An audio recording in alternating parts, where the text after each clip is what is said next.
Can you imagine that all modern humans came from about 1,000 people? Around 800,000 to 900,000 years ago, almost all of our ancestors disappeared, leaving about 1% of the population behind. So, what the heck happened? The Earth often goes through glacial cycles, things that we call ice ages. Back in the past, they were pretty mild and happened regularly, about every 41,000 years. The ice ages happened because of the Earth's axis. Our planet is slightly tilted at an angle, which is why its axis isn't straight up. Over thousands of years, this tilt has changed a bit. This teeny tiny shift completely changes how much sunlight we receive, especially at the poles, and leads to incredibly strong cold or warm periods. About 2.6 million years ago, when early humans were settling in on Earth, the Pleistocene epoch started. That's the era we traditionally call the Ice Age, the one from the movies. Large ice sheets completely covered parts of North America, Europe, and Asia. It wasn't constant ice everywhere all the time. These glacial cycles came and went, and sometimes ice sheets melted for a while.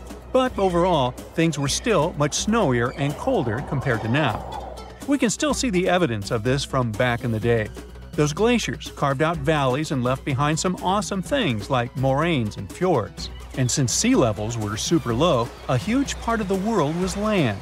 This allowed people and animals to travel between continents and spread everywhere. It was the time of the megafauna.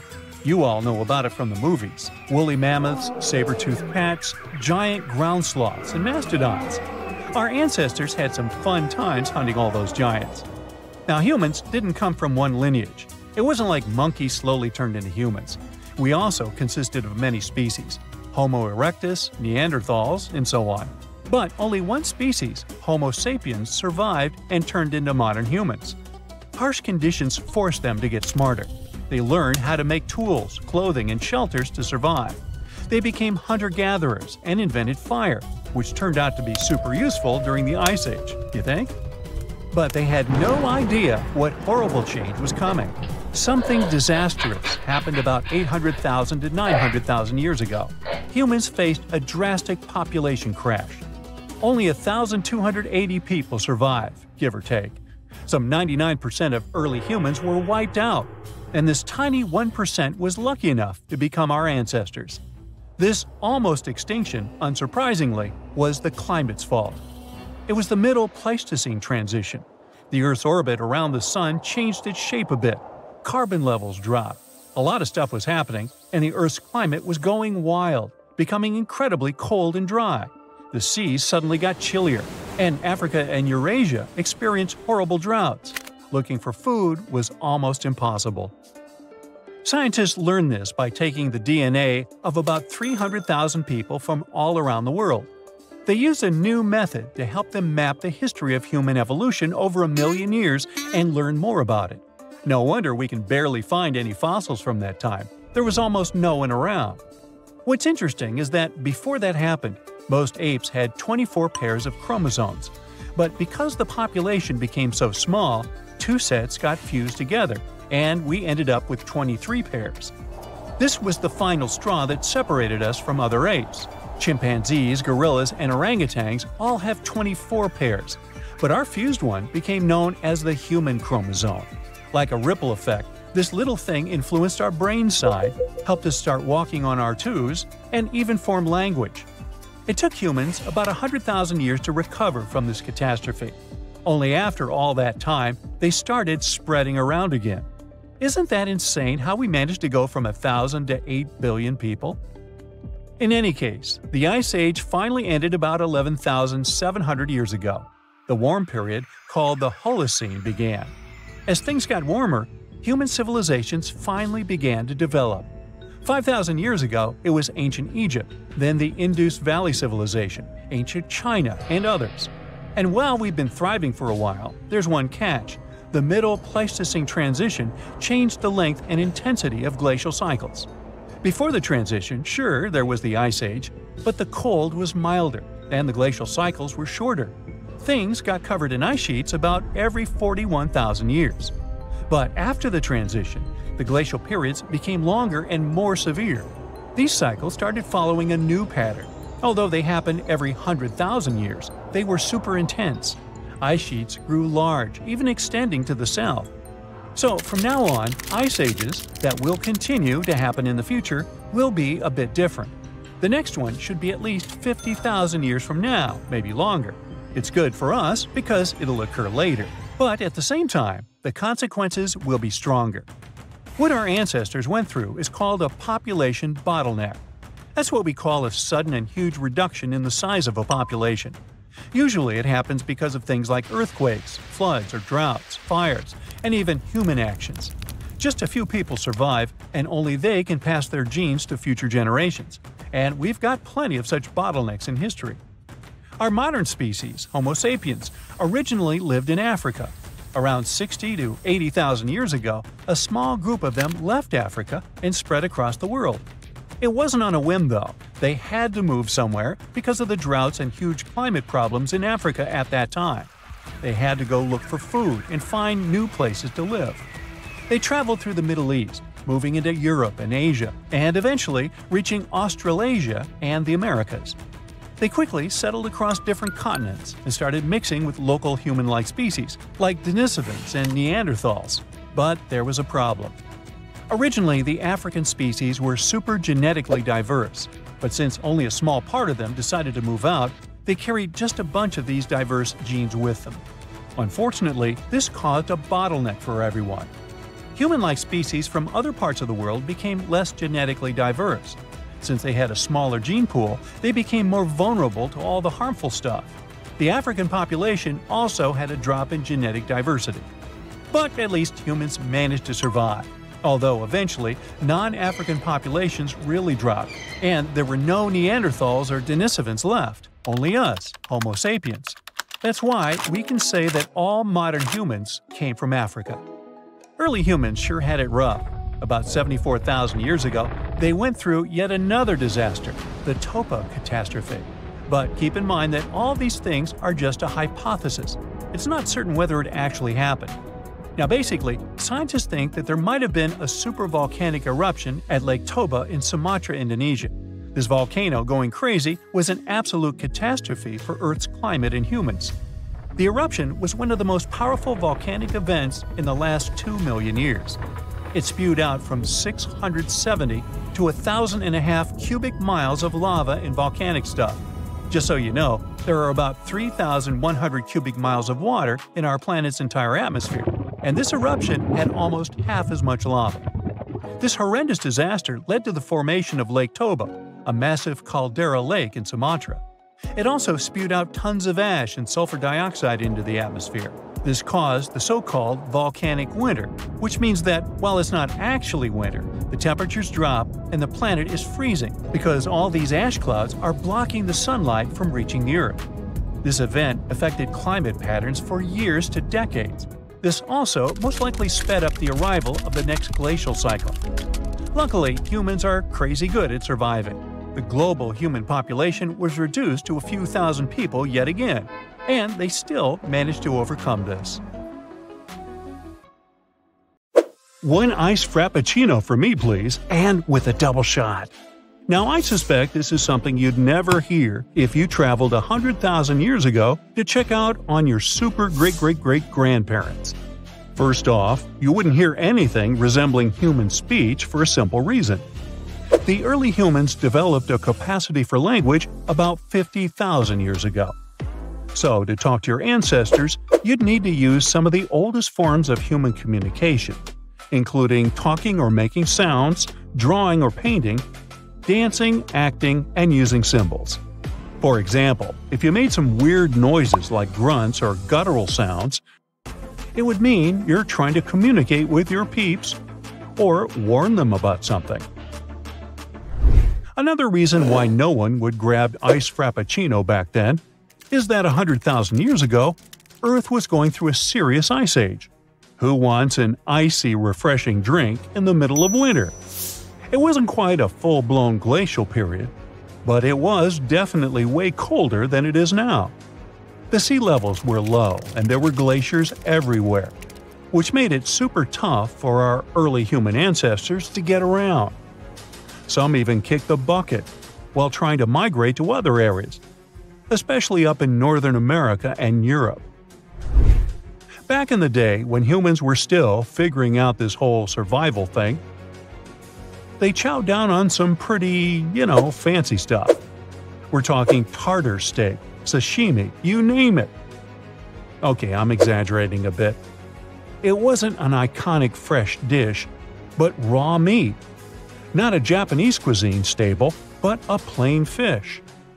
There weren't Michelin restaurants serving fancy dishes and Gordon Ramsay recipes, but prehistoric foodies happily munched on nuts, seeds, and berries. And you know what? Their lifestyle is gaining popularity today. And there's even a so-called paleo diet. Paleo stands for the Paleolithic period. The idea is all about eating like our early human ancestors did. Some scientists believe that our genes haven't quite caught up to the modern diet that came from farming. Thanks to farming, we've got grains, legumes, and dairy galore. But it turns out that these changes in our diet happen faster than our bodies could keep up with it. 100,000 years ago, humans roaming around were basically just like us in terms of looks and DNA, but their houses were far from being modern. Actually, those were just caves. They couldn't even buy a mere bed in IKEA.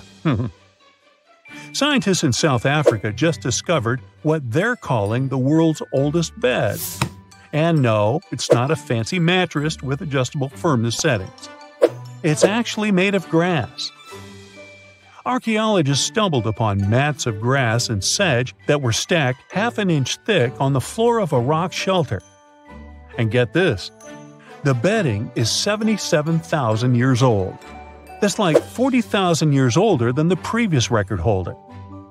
The mats were covered with leaves from a tree called the river wild quince, which repels pesky insects. These prehistoric folks were basically having a bed and breakfast situation going on in their cave. But let's be real, living in a cave is pretty gross. Insects, rot, and lice are just a few of the issues. But instead of bouncing to a new spot when things got nasty, these people burned their bedding and made new ones. Yeah, seems like 100,000 years ago, life on Earth was totally wild. Sure, microbes and amphibians were chillin' for billions of years before that, but things were way different back then. So, during a prehistoric trip, you could have bumped into one of the biggest mammoths ever. Yup, the Colombian Mammoth was a beast. Standing at 13 feet tall and weighing over 10 tons, it had curved tusks that were even longer than its body, somewhere over 16 feet. These weren't like those woolly mammoths you see in movies with their thick brown fur. The Colombian mammoths didn't need that kind of coat, because they didn't live in the icy regions of Europe and North America. But don't let their lack of fur trick you. These creatures were massive and could have been a real threat to humans who lived near them, even though they were plant eaters. Another beast you'd stay away from is Toxodon. This land animal had some seriously cool curved teeth that gave it its name. It looked like a rhino, but with some similarities to rodents too. The last one was spotted only 5,000 years ago, and that's pretty recent in the grand scheme of things.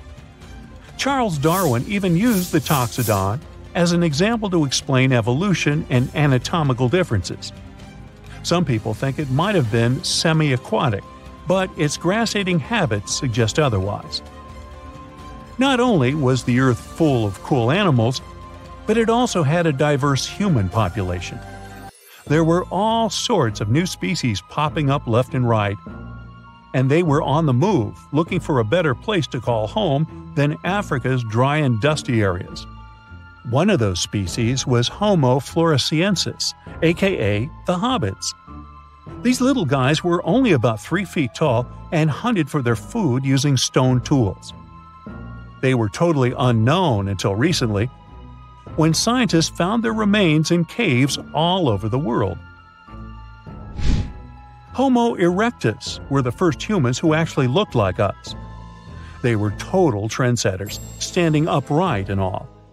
They were the first to explore outside of Africa and check out other continents.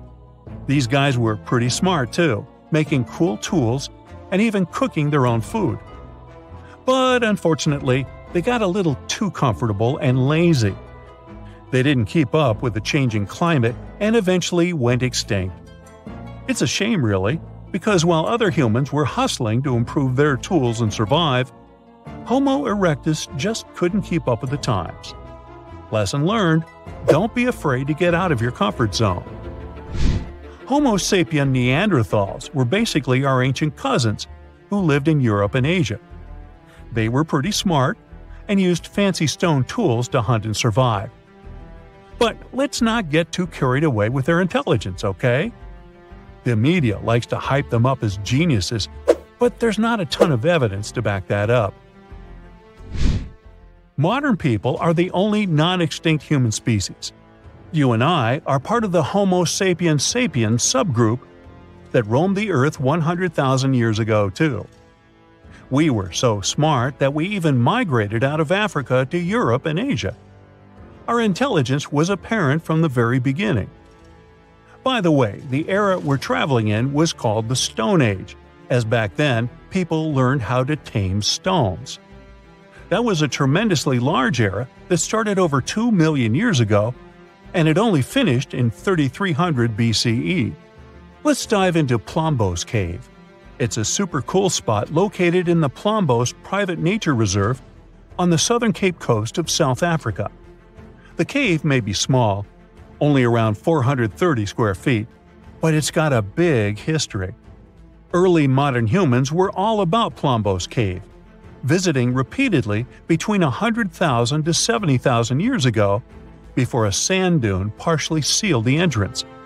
Above the sand dune, you'll find material from the later Stone Age. The coolest discovery? 2 pieces of ochre with geometric engravings that were found in 2002, marking one of the earliest signs of symbolic communication among early modern humans. It's about 75,000 years old. And it doesn't stop there. More engraved ochre pieces have been found in later excavations, proving that this type of communication has been around for ages. Plus, they found red lines of ochre drawn on a rock that dates back to 73,000 years ago, showing that painting was also happening back then. Also, in 2008, they discovered a 100,000-year-old ochre processing workshop with a couple of toolkits at Plombos Cave. These toolkits consisted of 2 abalone shells containing an ochre mixture that was possibly used for painting or other purposes. Our technology has sure made a quantum jump since the first tool ever was invented. But just so you know, it all started with pointed stones in Plombos Cave. Yeah, probably the reason why you have the internet today is because some prehistoric dude in Plombos Cave learned how to use pressure flaking and managed to sharpen the very first stone ever. And there were some inventions in between that, but yeah. The profession of a travel blogger is far more ancient than you can imagine. Yeah, the first ones appeared around 2,500 years ago.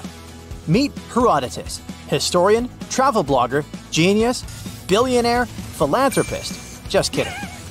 Herodotus had been all over the place, and by the time he hit 60, he had seen more spots than anyone else on Earth. As Instagram wasn't around yet, he had to whip out his papyrus and wrote what we now know as the first ever travel guide, the Histories. In his book, he spilled the tea on people, places, animals, and plants. He was particularly fond of Egypt. By the way, most of the stuff Herodotus described is still there, so his guide is not that outdated even today. If you're ever in Egypt, you can actually check out the same monuments and sites Herodotus saw. One spot that Herodotus cruised to was Lake Moeris down the Nile. This place was legit, a freshwater lake that got its water straight from the Nile. There was this city called Crocodilopolis chilling on its shores. Yep, there were a lot of crocodiles there. That city is also still around today, just under a different name, Fayum. Right in the middle of Lake Moeris, there were 2 giant pyramids that took Herodotus' breath away. Here comes the mystery. At the moment, these 2 pyramids are gone. Seems like, according to the travel guide, we're missing 2 Egyptian pyramids. Herodotus claimed Lake Moeris was man-made, like someone dug it up with their bare hands. He thought so because there were 2 pyramids smack dab in the middle of the lake. But let's face it, it would have been physically impossible to build something like that in a natural lake. I mean, the ancient Egyptians were pretty advanced, but they definitely didn't have scuba divers and all the essential equipment back then. The pyramids were 50 fathoms above the surface and another 50 fathoms below. Just to give you an idea, 1 fathom equals 6 feet, so those pyramids were around 600 feet tall. That's taller than the famous Pyramid of Giza. And while the Pyramid of Giza has a modest little capstone, these twin pyramids had statues of pharaohs chilling on top. That's why you've never heard of them, and there are only a couple of drawings depicting them. So what happened? Well, time is ruthless. Take the Great Labyrinth Herodotus mentioned, for example. Nowadays, it's just a pile of rubble and cobwebs. Even the once magnificent Lake Moeris has changed. The water there has turned salty, and now it's just a fraction of its original size. Sure, change is inevitable, but you would think pyramids would stand strong against the test of time, right? Their unique designs make them super durable. So where are these pyramids now? Well, chances are they never actually existed. We all know that some travel bloggers tend to exaggerate, right? Herodotus was no exception. While some people call him the father of history, others call him the father of lies. Ouch! Yeah, his books have false or unverified information sometimes. For example, he totally blew up the size of the Pyramid of Giza in his guidebook. He doubled its size. But hey, cut the guy some slack. In the pre-Google era when our travel blogger lived, fact-checking was pretty complicated, especially for Herodotus, who couldn't even read those funky Egyptian hieroglyphics. He had to rely on the locals for info. Those inconsistencies in Herodotus' book might be just one epic prank pulled by mischievous locals on a clueless tourist. Classic. However, there are actually some legit monuments at the site. The pedestals of Baiamu are the leftover bases of 2 ginormous statues built by the ancient Egyptian pharaoh Amenemhat III. These ruins used to grace the shores of Lake Moeris, but now they chill in the Fayum Oasis, about 4 miles north of Fayum City. The first time these statues were mentioned was by, you guessed it right, the Greek historian Herodotus, who was around in the 5th century BCE. Remember the description? Herodotus said there were 2 pyramids that soared 50 fathoms above the water's surface, and each pyramid had a massive statue sitting on the throne at the top. We have the statues, but not the pyramids. Weird, right? There's an explanation, though. Some scientists believe that Herodotus probably wrote about these statues during a time when the area was flooded. But hey, it's not just Herodotus who spun this tale. Diodorus the Sicilian and Pliny the Elder also jumped on the bandwagon, repeating similar claims about these colossal statues. However, let's not forget that Herodotus might have been a bit lazy. He never actually got up close and personal with the statues. He just saw them from across the lake. So picture this: hazy silhouettes in the distance and Herodotus' imagination running wild with their grandeur. The description matches, except for the height. While Lake Moeris pyramids seem to be a myth debunked, there's another mystery waiting to be unveiled. Some time ago, archaeology researcher Angela Mickle dropped a crazy discovery. She claimed to have found not 1, but 2 lost pyramid sites in Egypt. The craziest part is that she didn't even have to leave her couch to find them. She basically found those pyramids online. After spending 10 years studying Google Earth, Angela managed to pinpoint these 2 areas along the Nile Basin. They're about 90 miles apart, and both have some funky-shaped mounds. The first one is chilling by the Nile in Upper Egypt, just 12 miles away from Abu Sidoum.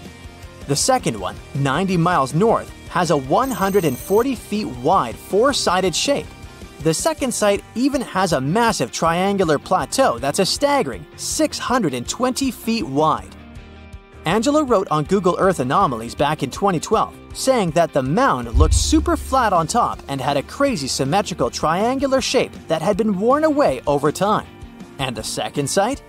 It got this square center that's totally out of the ordinary for a mound this size. it almost looks like a pyramid when you see it from above. But not everyone is convinced. Some Egyptologists say these mounds are just geological features called buttes. Apparently, they're pretty common in the local Fayum Desert. These buttes form when sediment piles up and there's a stubborn layer that doesn't want to erode.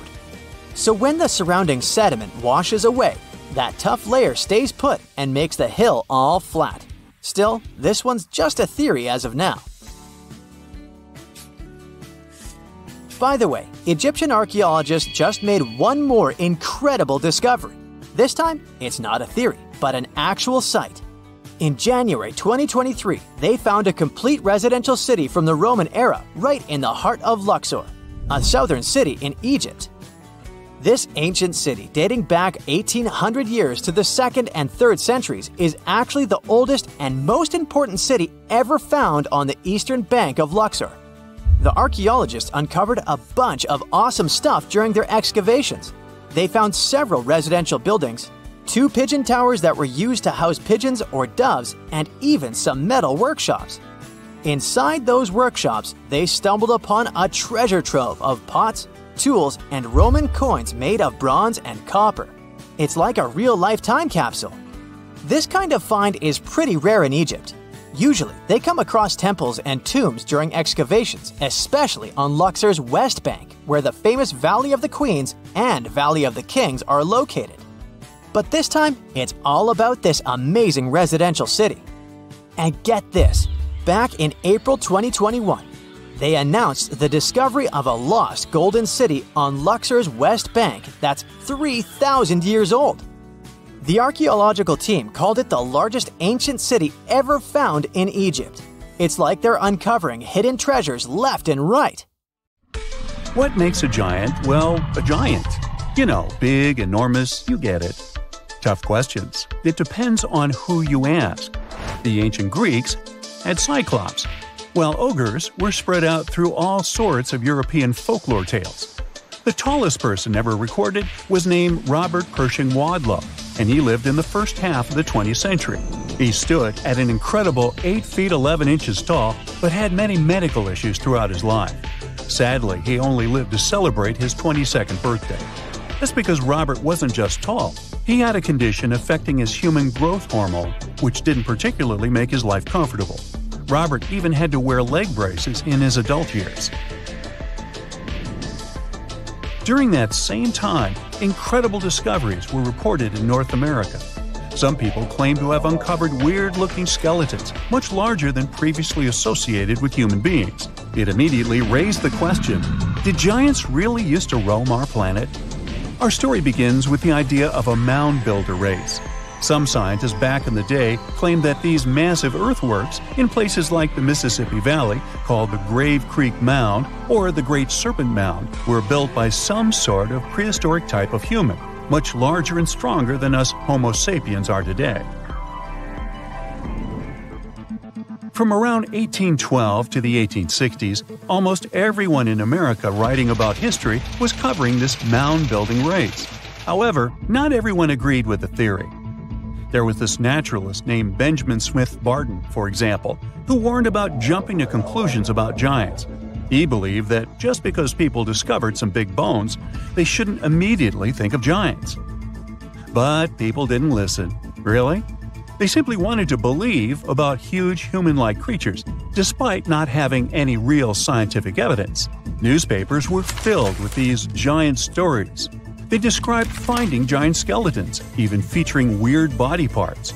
Con artists took advantage of the whole frenzy, with some putting together skeletons out of wood and rawhide and touring them as proof of the long-lost race of giants. Eventually, in the 1930s, an anthropologist from the Smithsonian took it upon himself to debunk the whole mystery. And his conclusions were straightforward. All those giant skeletons that were supposedly uncovered were either hoaxes or simply animal bones that were wrongly identified as belonging to humans. He also said that those who claimed to have discovered ancient giant remains were just not that good with human anatomy. You would think that's how the story ended. Well, it didn't. You see, people became so convinced that giants existed that they simply could not let go. Sound familiar? Because the Smithsonian was investigating these claims, some people started thinking they were up to something shady. They cooked up this theory that the Smithsonian scientists were secretly getting rid of giant bones to hide the truth about giants. This whole story survived through the years and made it all the way to 2014. It's when this internet article said that the Smithsonian used to have tons of giant skeletons but destroyed them back in the early 1900s, and the drama continued.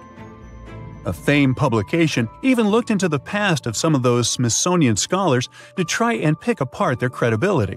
So the institute had to do some damage control.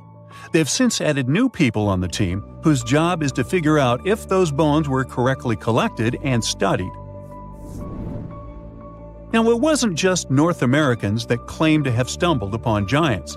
The French had their own discoveries too. Their story takes us back to 1890, when an anthropologist was digging around a Bronze Age site in Castelnau, France. What he found were 3 bone pieces that looked like they came from a giant human. The findings included a massive thigh bone, a shin bone, and a regular upper arm bone known as a humerus. Now, if we put all these bones together and calculate the proportions, they lead us to this towering figure, somewhere between 10 and 11 feet tall. However, in 2022, contemporary scientists took another look at those bones. They concluded they most likely belonged to a cave bear, not a human. It wasn't that unusual for people back in the day to confuse giant animal bones with those of humans. Now, the truth is, our ancestors were in fact taller than we are today, despite them not being technically giants. The average human body has changed a lot over thousands of years. We're not as big and strong as our ancestors were. In fact, we've been on a bit of a downsizing trend, especially in the last 10,000 years, and it's because of a mix of factors. Our genes, the world around us, and how we live our lives all play a role. Way back around 40,000 years ago, European men were towering at around 6 feet. They had a seriously tough life, though, hunting and gathering all day. That lifestyle required a good muscle structure, and their African roots might have given them that extra height, which came in handy in warm climates. Moving on to 10,000 years ago, we can already see a big change in European males. They went down to 5 feet 4 inches on average. What happened was the climate was shifting, and people were increasingly relying on agriculture to provide for their families. It wasn't all sunshine and comfort, though. Sometimes failed crops and a not-so-diverse food meant a pretty unhealthy diet. Plus, being around farm animals more and more introduced some new medical issues to the mix. We're now around 600 years ago when the shortness continued. And yes, we can still blame it on poor diet and health. However, there seems to be a change in recent years. Today, European males are reaching an average of 5 feet 9 inches. And sure, the fact that we're eating more veggies and getting regular checkups at the doctor did help a lot. But it's also because of industrialization and living in cities. This has brought people from different backgrounds together, which is a good thing. It decreases the chances of human passing on genes that could cause problems. So, it's a combination of better living and genetics that's making us taller. We shouldn't give up on ancient giants quite yet, though. You see, experts believe they recently discovered the remains of such a person who supposedly lived in ancient Egypt. Sometimes people can actually grow to large sizes due to a condition called gigantism, the same that made Robert Pershing Wadlow grow to such an impressive height. When some archaeologists were studying ancient Egyptian mummies, they came upon an interesting skeleton. What made it special was that they believed it might have belonged to a pharaoh, who would have been really tall, like 6 feet 6 inches tall. To put that in perspective, that's way taller than Ramses II, who was the tallest recorded Egyptian pharaoh and stood at about 5 feet 9 inches. These experts took a closer look at the newly found bones, especially the long ones, and found evidence of something called exuberant growth, which basically means this person's growth was off the charts. It's a clear sign of gigantism, they say. Now, this discovery is important because it makes this mummy the oldest case of gigantism in the world. No other Egyptian pharaohs were known to be giants. It's also fascinating because it tells us something about the health and nutrition of ancient Egyptian rulers. See, those pharaohs were probably better fed and healthier than regular people, which might explain why they could grow taller than the average person. Now, you might be wondering if being a giant had any drawbacks back then. Well, it's hard to say. I wasn't around then. Still, during those early dynasties in Egypt, they seemed to prefer shorter people, especially in royal service. There are a lot of ancient Egyptian stories featuring short-statured leaders and even higher spirits that locals looked up to. The reason why is still a mystery that we might never fully solve. But since this mummy was found in an elite tomb, it's possible that being a giant didn't have a social stigma attached to it at the time. Maybe he was, in fact, seen as special. Hold on to your hats, folks, because we're about to embark on an incredible journey. With the help of super smart scientists and their studies, we've asked AI to take us back a mind-blowing 2 billion years in time and show us what our awesome Earth looked like. So buckle up and let's find out. Once upon a time, way back when Earth was just a baby, around 4.5 billion years ago, hopping into a time machine and paying a visit would have been a big mistake. The whole place was a hot mess. First of all, the ground was still all gooey and molten, so landing your time machine would have been a major risk. Now, as soon as you tried to get out, you would see a completely different Earth compared to what we know today. The landscape is a patchwork of rugged mountains, sparkling seas, and vast stretches of land. Picture massive volcanoes erupting in fiery bursts, shooting gases and ash into the air. It's like a crazy fireworks show. And even if you had a fancy new machine that could hover and had special shields to handle the heat, you'd still have a hard time breathing. You see, the early Earth's atmosphere is a bit moody. Thick clouds hang in the sky, casting mysterious shadows on the land below. The air is as thin as a whisper and filled with all sorts of interesting gases like hydrogen and helium. Carbon dioxide swirls around, giving everything a vibrant green hue. Water vapor drifts through the air, creating a sense of humidity and a refreshing mist. Oh, and there might be a hint of ammonia and methane just to keep things interesting. Lots of cool gases, huh? But wait, there's something missing. Oxygen. So if you take a deep breath, you won't feel that familiar rush of air filling your lungs. On land, there are no lush forests or towering trees just yet.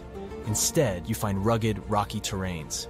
Some of these ancient rocks bear the marks of intense forces, collisions and earthquakes that have shaped the land over millions of years. But amidst all this ancient beauty, something amazing is about to happen. Life, in its early stages, is evolving and preparing for its grand entrance. Simple organisms, like algae and bacteria, rule the scene. They thrive in the oceans, using the abundant carbon dioxide to grow and multiply. The waters are teeming with activity, with colorful, microscopic life forms buzzing around like a busy city. These tiny organisms are working hard, releasing oxygen as they go about their business. They're like little factories, slowly changing the composition of the atmosphere. So this is what the early Earth looked like, more or less. But why was it so nasty? And how could it have changed so much since then? You see, Earth's heat came from all sorts of crazy things happening during its formation. First off, there was some serious heat already packed into the objects that came together to make our planet. Then, as Earth grew bigger and stronger, its gravitational force got a major power boost.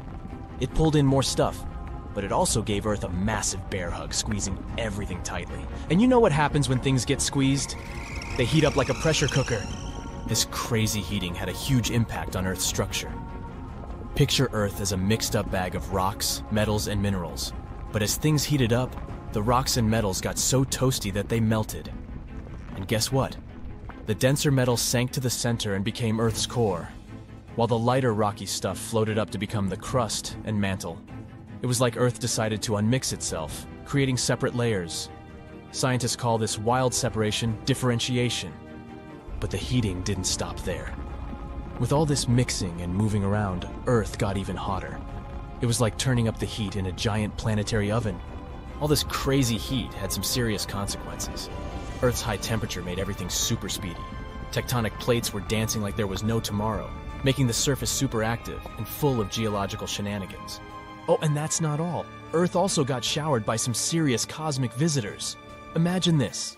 While Earth was busy gathering up all sorts of space debris during its formation, the rest of the solar system was causing some major chaos. Saturn and Jupiter decided to shake things up by changing their orbits, sending a whole bunch of massive objects hurtling towards poor Earth. These collisions were no joke. They packed a punch that melted minerals in Earth's crust and even vaporized them. These booms were so intense that they even blew gases right out of Earth's atmosphere. Talk about a wild fireworks show. Believe it or not, we can still spot ancient battle scars from these collisions. It takes some careful detective work, but we can catch a glimpse of their aftermath. For example, there's this place called the Manitsok Crater in Greenland. Even though there's no actual crater to see, we can examine rocks that were chilling 12.5 to 15.5 miles below Earth's surface back in the day. And guess what? They bear the marks of intense and sudden shock. Now that's some tough neighborhood. The wildest collision of them all was with a planet called Theia. Theia, about the size of Mars, crashed into Earth with a mighty bam! It was a colossal event that changed everything. Theia's metal core fused with Earth's core, while the outer layers of both planets got shattered and tossed into space. The result? A beautiful ring of debris encircling Earth. Now here's the coolest part. That debris didn't just float around forever. It started to come together, like puzzle pieces finding their match. And voila, we got our very own moon. Can you believe it? And this incredible moon-making process might have taken as little as 10 years or even less. Crazy, isn't it? Scientists call this whole moon-forming extravaganza the giant impact hypothesis. So next time you gaze at the moon in the night sky, remember that it's actually a huge chunk of our own planet. And by the way, Earth also had quite the adventure trying to create its atmosphere. In the beginning, our planet's first attempt at an atmosphere didn't go so well. It had a thin layer of hydrogen and helium that came along with all the stuff it gathered. But those gases were like sneaky escape artists and decided to float away into space. Bye-bye, gases. Luckily, Earth didn't give up. It went for a second round, and this time it was much more successful. Volcanic eruptions came to the rescue. They spewed out all kinds of gases like water vapor, carbon dioxide, and a whole bunch of other funky ones. Even meteorites and comets joined the party, bringing lots of water and nitrogen to the mix. Earth's atmosphere was becoming quite the party. But here's the funny thing. There was no oxygen to be found during the second experiment. Nope. Not a single breath of it. The oxygen that was produced by the sun's rays splitting water molecules got gobbled up by chemical reactions faster than you can say, oxy-bummer. It wasn't until Earth's third experiment came along, life, that things started to change. Photosynthetic organisms took center stage and used all that carbon dioxide in the air to make their food. And guess what? They released oxygen as a sidekick. Eventually, the organisms started belting out so much oxygen that it overwhelmed the reactions, and it began to fill up the atmosphere. It took a while, though, and it wasn't until about 350 million years ago that we got the oxygen levels we have today.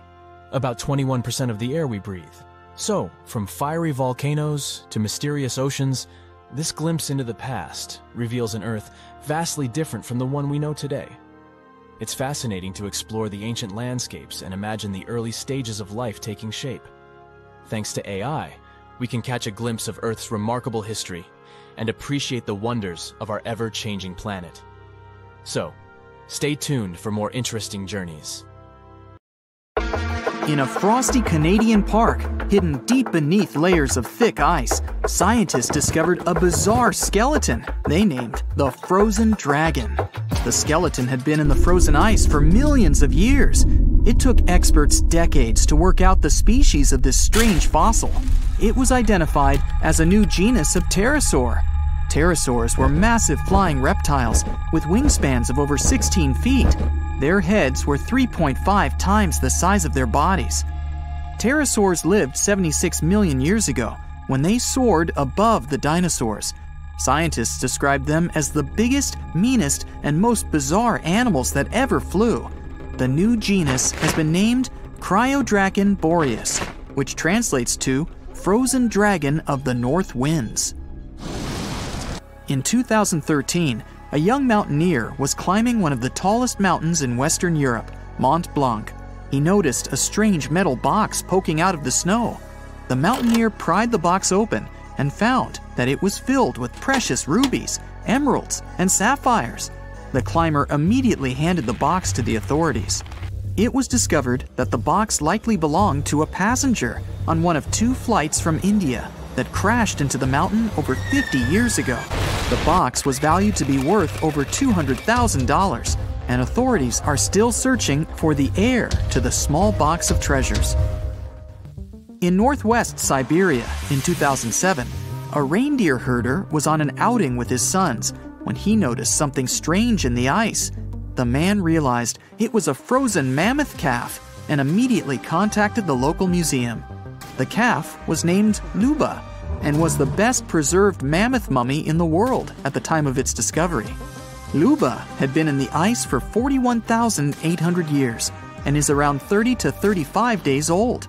From trunk to tail, the mammoth calf is roughly the same size as a large calf. If you're interested in seeing for yourself, Luba travels to museums all around the world. On the frozen continent of Antarctica, covered in layers of ice and snow, is Mount Erebus, the frozen volcano. The volcano was discovered in the middle of an eruption in 1841 by explorers on an Arctic expedition.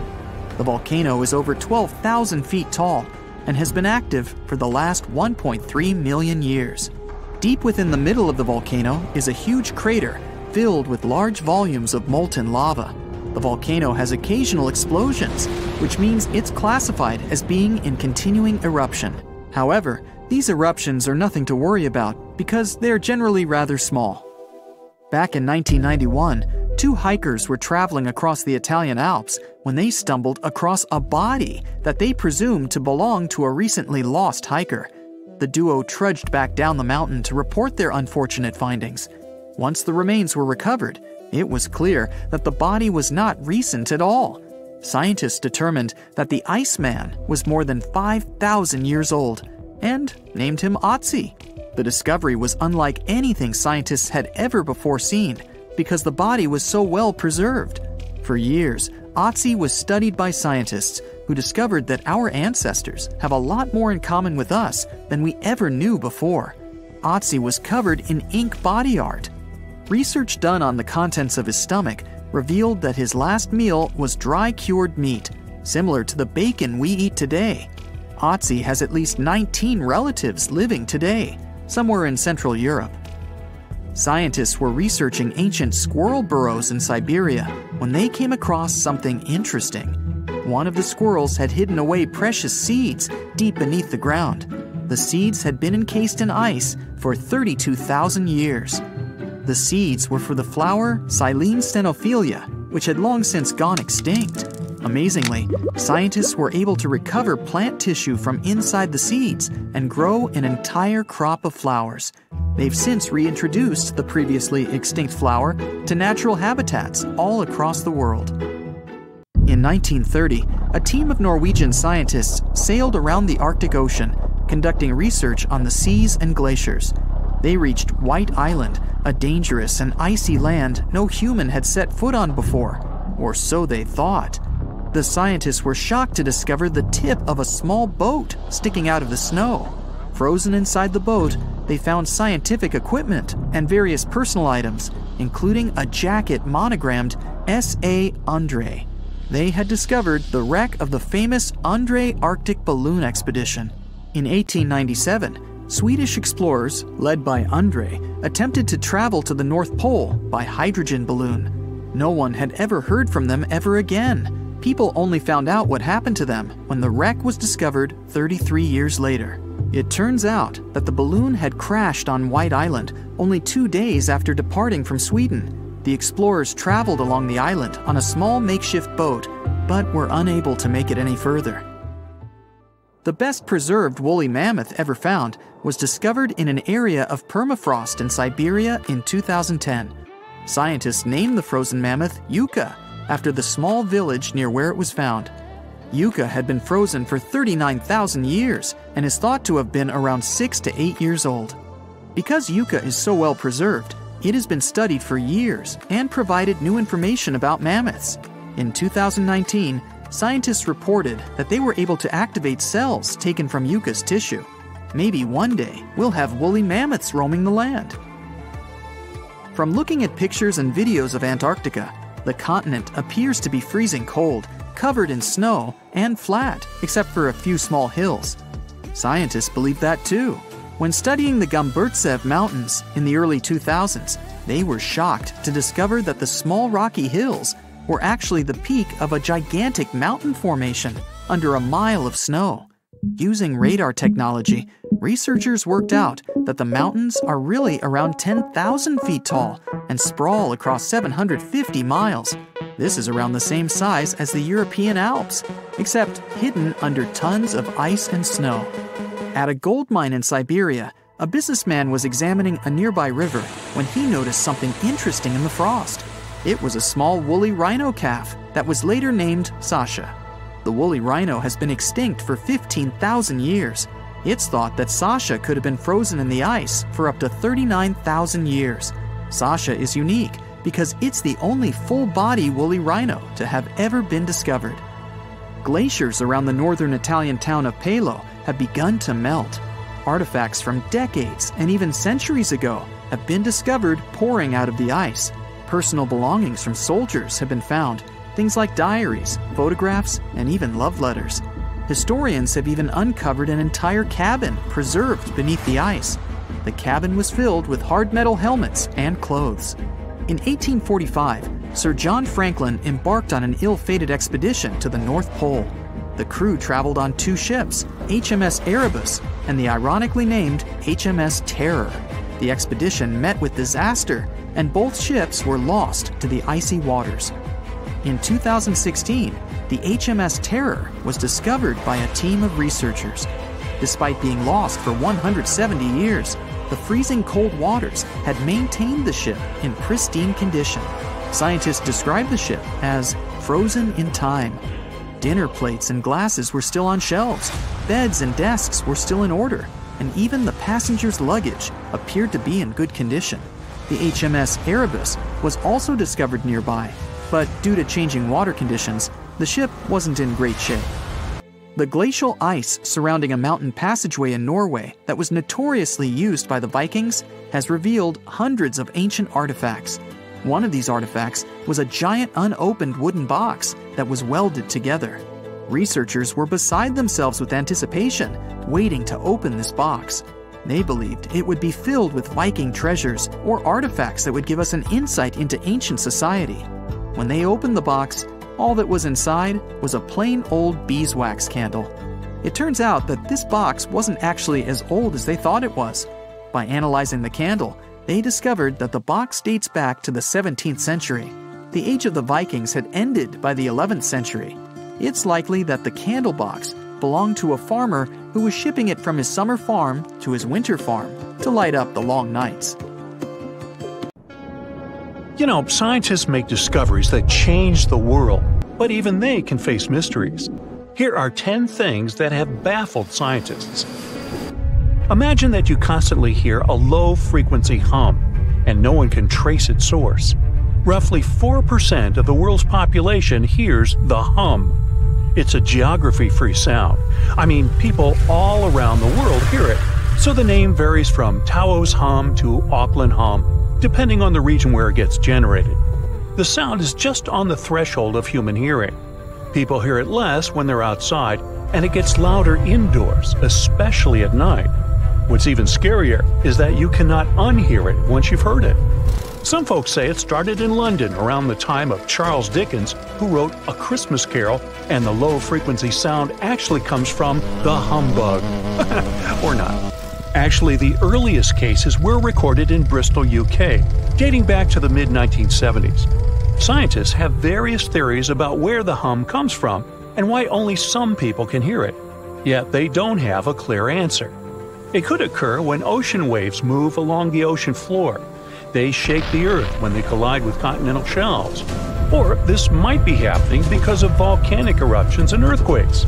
Oh, and how about ultra-low frequency radio signals used to communicate with submarines or even 5G? Upsweep is another type of unidentified sound. It was discovered in 1991 in the Pacific Ocean. The sound is high enough to be recorded throughout the ocean. Scientists theorize that the sound could be related to underwater volcanic activity. Interestingly, the volume of the sound has been diminishing compared to its volume when it was first discovered, yet it still can be detected. Plus, it's seasonal. It reaches its highest volume in spring and fall. Is it related to seasonal changes? No one really knows for sure. The next mysterious thing is a cone-shaped monument found in the Sea of Galilee in Israel. This monument was discovered accidentally by sonar scanning in 2003, but the findings were published only in 2013. The monument weighs 60,000 tons. It was once submerged by rising waters. Archaeologists say the monument is enigmatic because they can't figure out where it's from. They don't know what it's connected to or its function, so this big and unusual thing remains a mystery. Now let's move to Göbekli Tepe, Turkey. This place offers you one of the most archaeologically significant sites in the world. Why is it important? Well, it has massive carved stones about 11,000 years old. To put it in perspective, they're 6,000 years older than Stonehenge. Ancient people placed these stones before they began farming or crafting metal tools or pottery. So the existence of this place goes against the chronology of civilization we're familiar with, where people farmed first and built second. Apparently, it wasn't like that. In any case, a good question is, what was the purpose of this site? Was it built to worship some spirits? Yep, archaeologists believe it might be the world's oldest temple. Okay, say this with me. Paleodictyon notusum. Yeah, I know it sounds like a chemical formula. This is a living fossil found deep down on the ocean floor. A creature makes these hexagonal burrows, that for sure. Yet scientists can't identify the artist. Now, what do I mean by living fossil? Well, Paleodictyon notusum is a creature believed to produce a burrow nearly identical to Paleodictyon fossils. Is it a worm-like animal that made them? Scientists don't know. One thing is clear, this isn't some random stuff created by geological forces. Now, speaking of fossils, take a look at this giant one. Its informal name is Godzilus. It was discovered in 2011 by an amateur paleontologist. This is a scientist who studies the history of life on Earth by analyzing fossil records. Anyway, back to Godzilus. It's almost 7 feet in length and 9 feet tall if you were to measure it upright. This fossil is 450 million years old, coming from the time when Cincinnati was underwater. It might be a fossilized algae mat, but some scientists have different opinions. This is a massive tunnel found in South America. The tunnel is at least 8,000 to 10,000 years old. At first, researchers discovered a couple of colossal burrows. They were enormous and neatly constructed. Geologists were amazed, saying they had never seen such structures before. There's no known geologic process to explain their formation. I mean, researchers have known about the burrows since the 1930s, but back then they believed that these tunnels were just some sort of archaeological construction, until they discovered huge claw marks on the walls and ceiling. They reasoned that some extinct species could be the ones to have left these marks. Many geologists strongly believe they found the burrows of giant ground sloths and armadillos. The structure is the largest known burrow from the Paleolithic age in the Amazon. Yet experts have many questions. How come such a deliberate-looking structure could form naturally? A researcher then discovered another strange cave. This one was hundreds of miles away from the massive tunnel. Fast forward, there are now more than 1,500 burrows from the Paleolithic age found in Brazil. What's even more interesting is that some of these caves are connected to tunnels that sometimes lead to chambers. I'll continue with a natural phenomenon. What if I told you that every year, especially in October, fireballs appear on the Mekong River in Thailand? According to legends, Naga fireballs are a call for Buddha to return to Earth, and river serpents are the ones making these calls. Well, that's a myth, but what does science say about it? Is it related to a flammable gas? There are no clear answers yet. these fireballs appear to rise from the water. They can go as high as almost 990 feet. They're like fireworks, disappearing rapidly. They typically glow with a reddish or orange color. I'll mention some legends too, because why not? They're thrilling. And it would be a shame not to include the one about the lost city of Atlantis. As you may know, the legend says that Atlantis submerged into the ocean around 11,000 years ago. Since then, not just scientists, but also treasure hunters and philosophers have been searching for the lost world. Could Bimini Road be a trace? In 1968, a diver found strange stones off the coast of North Bimini Island in the Bahamas. The stones look human-made. It's like they were evenly spaced out and laid in an orderly row. It baffled scientists, but not for long. Carbon dating analysis of the blocks revealed that geological forces created the road naturally. There weren't any tool marks or signs indicating that the blocks had been stacked or something. The research is continuing, but yeah, scientists generally believe that the rocks were created by erosion. Well, I guess the time of Atlantis hasn't come yet. Okay, picture this. You're wandering on the beach, and you see dozens of octopuses walking past. In 2017, a group of people from Wales witnessed exactly this. Why did these creatures come out of the ocean? No one knows the answer. The group reported that they had seen 20 to 30 octopi crawling on the sand. The people looked for some signs of injury, but found nothing. They said that they had carried the animals back to the ocean. Interestingly, these creatures kept crawling onto the shore when people were asleep. Experts say that it's hard to be sure of the reason that pushed the animals to the beach without conducting a physical examination. They're still speculating about the reason behind this unusual and rare occurrence. Could it be overcrowding? Furthermore, the octopi were well armed. A separate study points out that the more fishers hunt large animals that feed on octopuses, the more the octopus population grows. Maybe that's why these creatures have to go farther to find food or shelter. But without proper research, these are only theories. There's a lot we don't know about space, too. So here's a bonus fact about the yellowish source of life in the solar system. Scientists have discovered a new type of wave inside the sun. These waves move in the opposite direction to the sun's rotation. Plus, they move super fast, so fast that it's beyond our understanding. Researchers have different theories about the function of the waves. If they figure out their role, this could give them additional insight into the processes happening inside the sun. And yes, the octopi were well armed. In November 1922, a boy walked through the desert mountains of Egypt and discovered some ancient steps carved into the rock. Subsequently, this find became one of the world's largest and most significant archaeological discoveries. This step was part of Tutankhamun's untouched tomb. Archaeologists found about 5,000 ancient objects, including jewelry, fabrics, painted vases, and funeral masks. You've probably seen one of them. It has become one of the most recognizable attributes of ancient Egypt.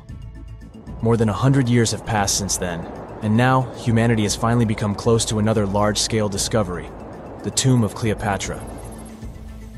This queen was the last active ruler of the Ptolemaic Kingdom of Egypt, who sat on the throne from 51 to 30 BCE. There are many ancient records about Cleopatra, her reign, and her unusual personality, but until now, no one has discovered the secrets about her passing away in the burial place. So, one archaeologist, Dr. Kathleen Martinez, has been studying ancient records and temples around Alexandria for decades, and concluded that the tomb of the queen should be located under the ancient city of Taposiris Magna, founded in 280 BCE. It was a big city on the northern coast of Egypt, where tens of thousands of people were engaged in trade and industry, and it seems that Dr. Martinez's guesses turned out to be correct. She and a group of archaeologists have discovered a secret underground tunnel near Alexandria, with a length of about 0.8 miles. It was cut into the rock under Taposiris Magna's temple. During further excavations, they found many things that indicate Cleopatra's tomb lies in the tunnel's depths. It's also possible that she is buried there together with the Roman commander, Mark Antony. According to ancient records, Cleopatra and Mark Antony loved each other and together opposed the Roman Senate, which declared Antony a traitor. The fact that natural disasters have occurred on the territory of Taposiris Magna for thousands of years can complicate the excavations. Earthquakes and floods destroyed the city and possibly flooded its underground tunnels. But archaeologists hope the ancient tomb remains untouched, and that it hides many treasures and records about the royal life of ancient Egypt during the reign of the last dynasty.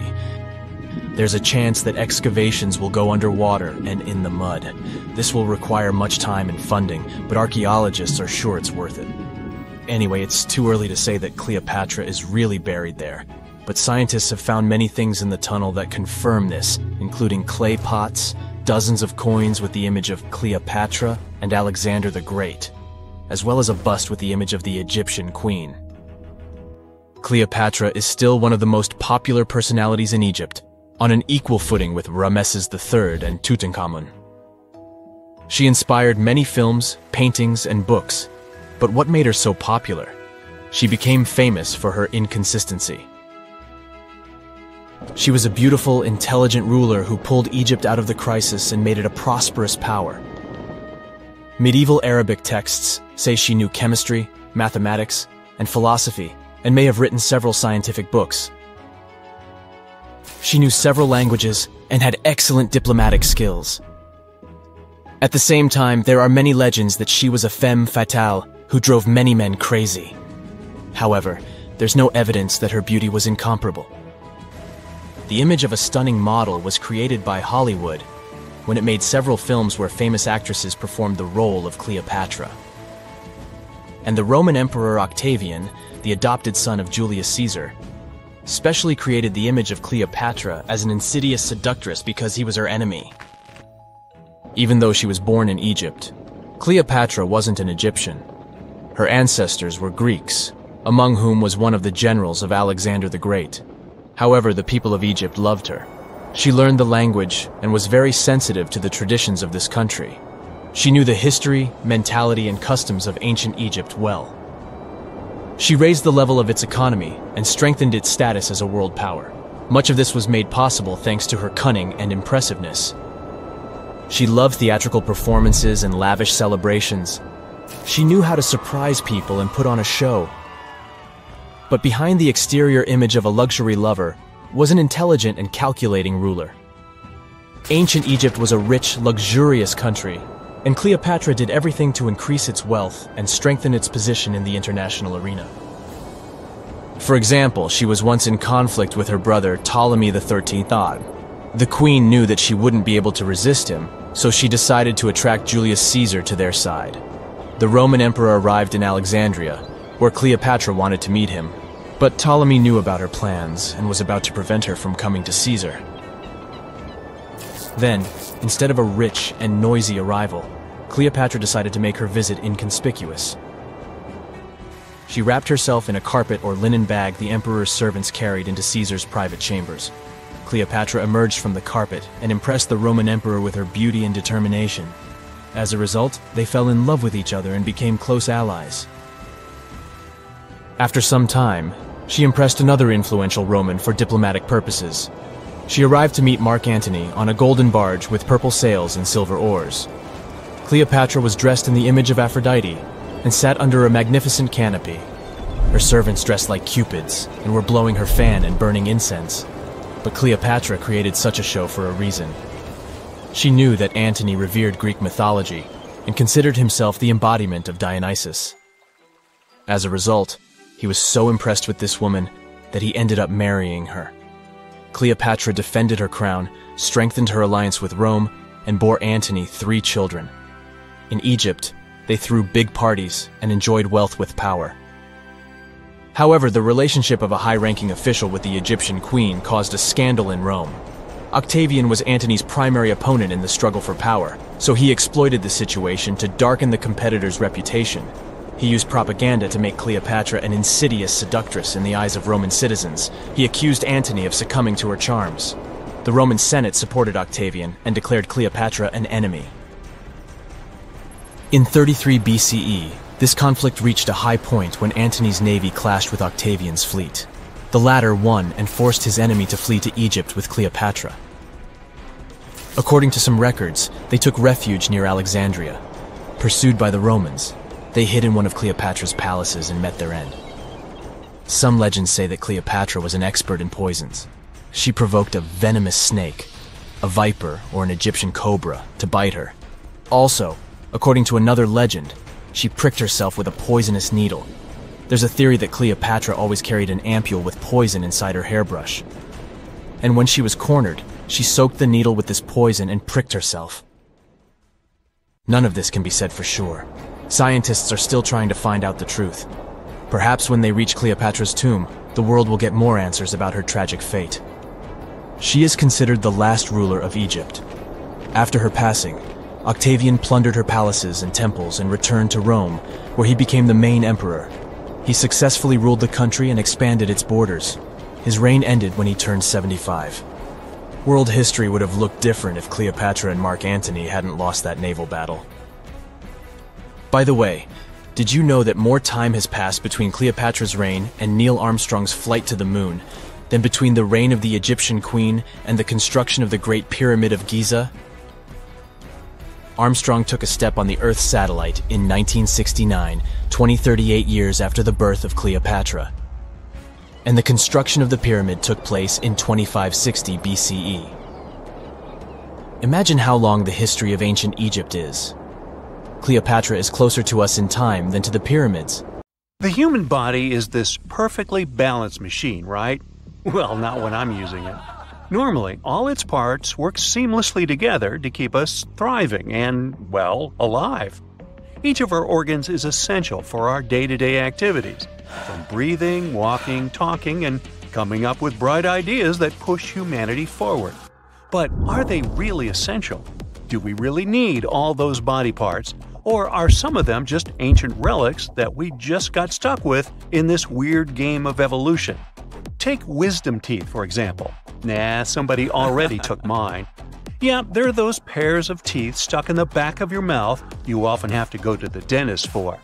They're also known as third molars, and while they can be used to chew food, a lot of people think they're just unnecessary. And get this, around 22% of people worldwide don't even have all four of them. When they do grow in, they're the most likely to become impacted, which means they get stuck in the jawbone sideways and can't properly come through the gums. It's all because our jaws are often too small to accommodate these extra guys. Some smart scientists think that's because we've evolved to have smaller jaws over time. Recent evidence also shows that what we eat as kids might also be to blame, but it's hard to know for sure. Apparently, munching on hard-to-chew foods like raw veggies and nuts can actually stimulate jaw growth, while eating soft processed foods can kinda stunt it. And that leaves little space for our back teeth to come in and, do their thing. Will they disappear altogether in the future? I guess we human mammals will just have to wait and see. Now let's talk about the vomeral nasal organ, or as I like to call it, the nose's secret instrument. Ooh. You see, rodents and other mammals have this awesome ability to communicate with each other using chemical signals called pheromones. And guess what? They have a special organ called the vomeral nasal organ, or VNO, that helps them detect these pheromones. Here's where it gets interesting. While most adult humans have something resembling a VNO in their nose, it turns out that it's basically a useless remnant. Neuroscientists even say that if you look at the anatomy of this organ, you won't see any cells that resemble those of similar organs from other mammals. Also, this organ in humans doesn't seem to be communicating with the brain either. Now, it's not all bad news. Even though the human VNO is pretty useless, it looks like it still might respond to some pheromones. Will humans keep this organ on their evolutionary to-do list? For now, I'd place it in the maybe pile. Now, here's a tail. Animals that feature tails need these structures for a lot of things.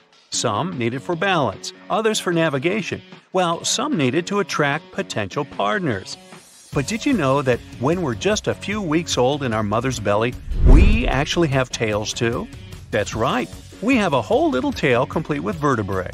As we develop, that tail magically disappears and we're left with our trusty tailbone.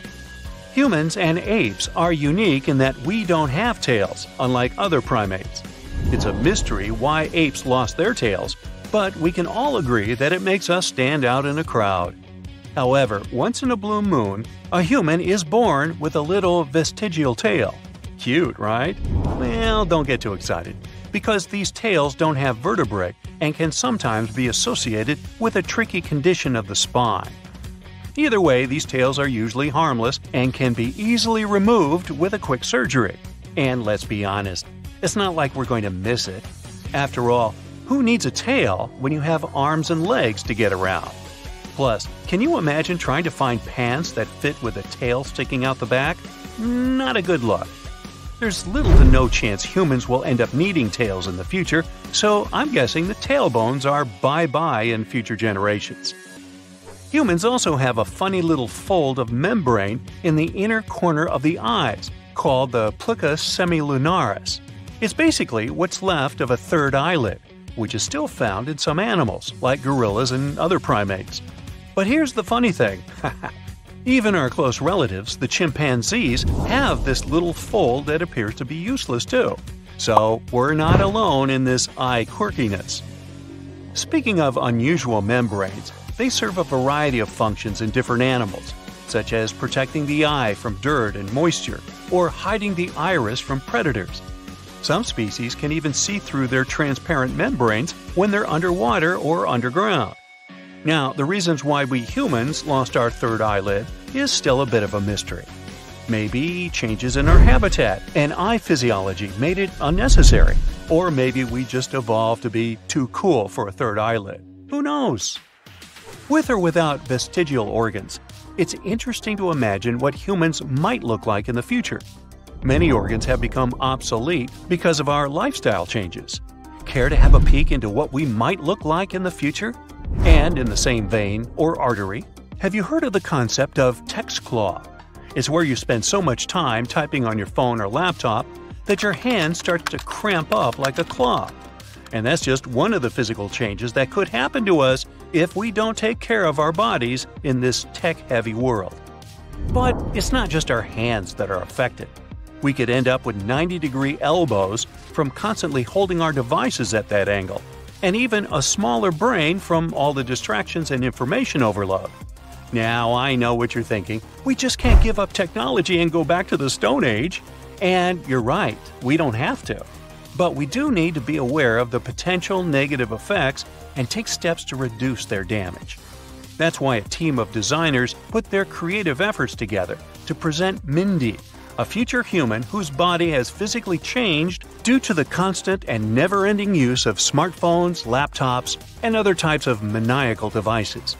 While Mindy's exaggerated changes may not be in our future, the concerns behind them are real. So, what can we do? Well, one suggestion is to take regular breaks from our screens and stretch our legs a little. Maybe even encourage some office yoga or dance parties to get the blood flowing. We don't have to give up technology completely, but we do need to be mindful of its effects on our bodies and minds. Many years in the future, we might even get smaller in size.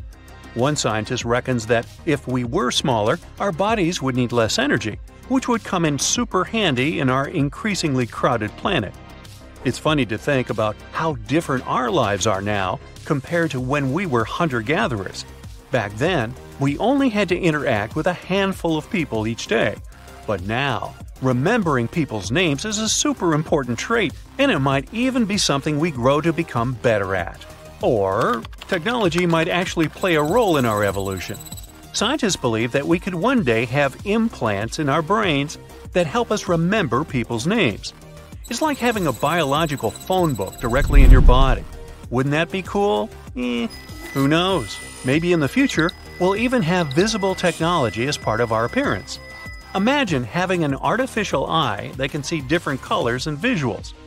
And don't even get me started on what we might look like if we colonize Mars. With the lower gravity, our bodies could change in all sorts of ways. We might have longer arms and legs, or even insulating body hair like our Neanderthal ancestors. It's hard to pinpoint what we might look like in the future without very precise data to back the models up. But it's fair to say these changes will be interesting, to say the least. As for me, well, it's too late to say the least. I've said over 1,400 words here already. So, check this out. There are people who can bend down their pinky without bending the ring finger. But most find it hard or even impossible to do. When they move their middle or little finger, they tend to slightly bend their ring finger too. Yup, me too. Globe luxation is an extremely rare condition when people can make their eyes protrude out of their sockets.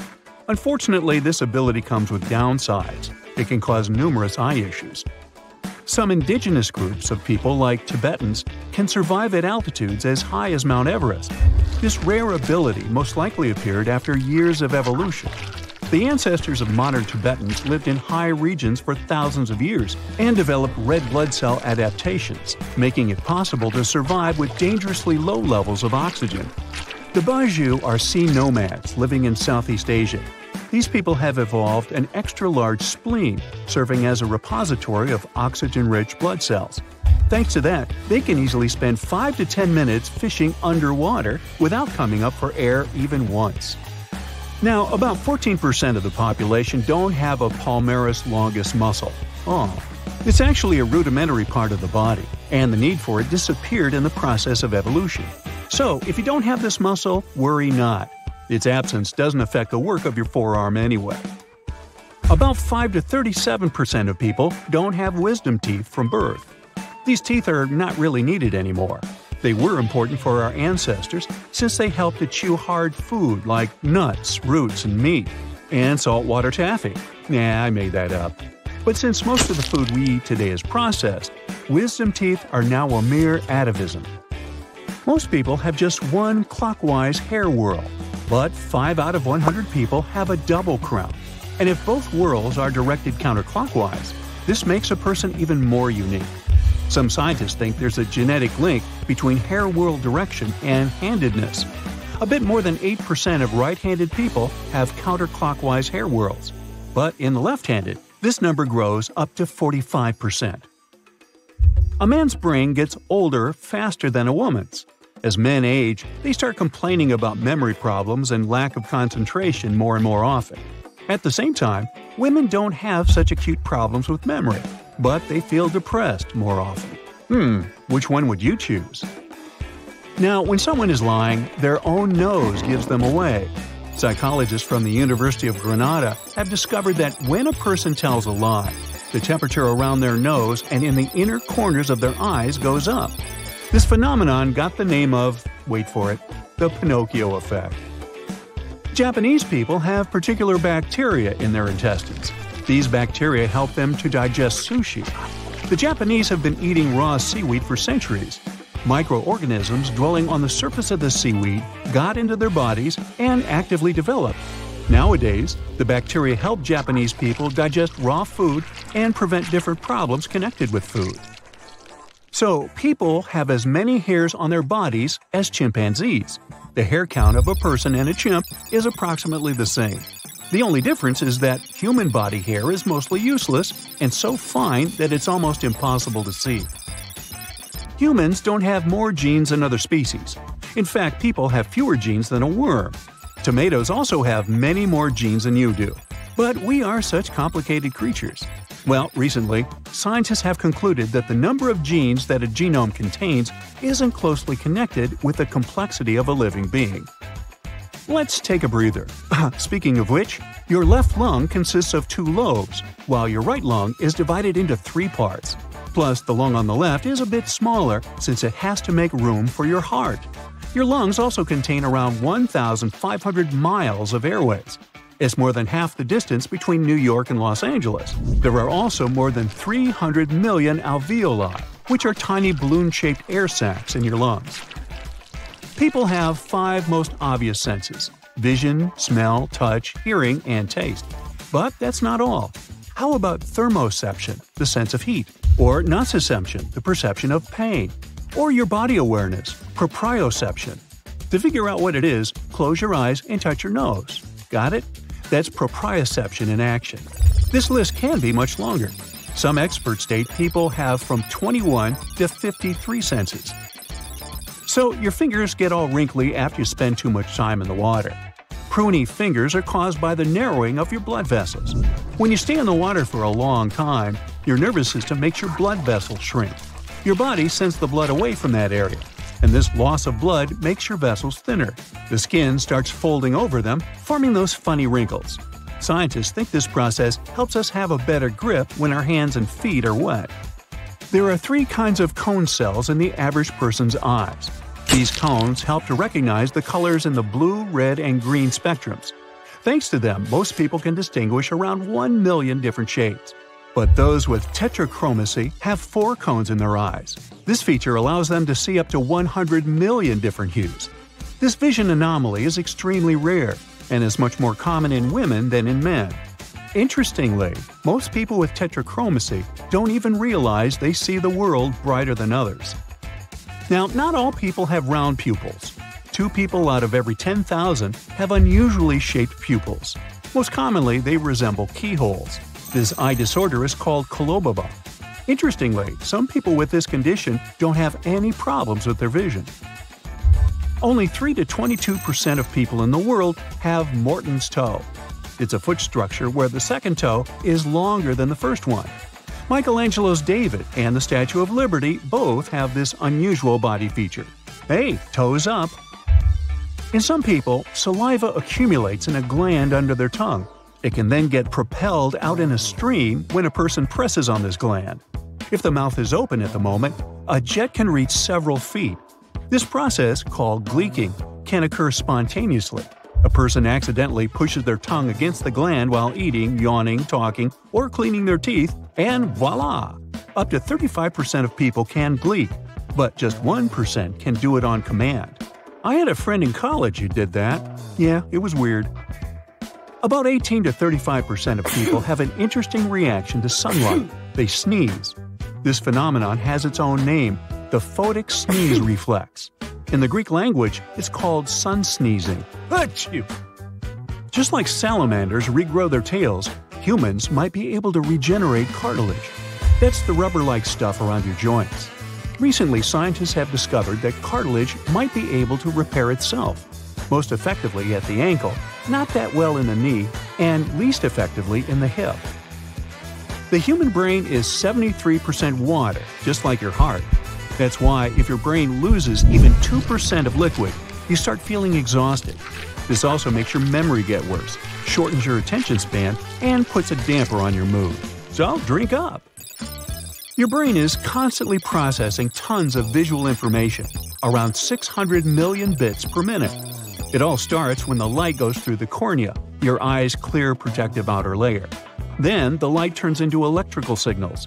They travel to your brain and it interprets them into the images you see. It takes milliseconds for this complicated process to happen. People who live to be 110 years and older, called supercentenarians, may have a secret. Researchers have discovered that their immune cells, called T helpers, might change and adapt to the late stages of aging. These cells are likely to protect them from viruses and other health problems. We've become impressive multitaskers thanks to technology, or rather, it only seems so. The human brain can't concentrate on 2 things at once. What it can do is to switch between several tasks really fast, but it makes your attention span shorter and harms your short-term memory and the ability to learn. So put that phone down. Unlike our primate pals, many people still have these foot arches. They help us move. This arch is like a built-in shock absorber for your feet. It's what allows us to bounce. There's another one.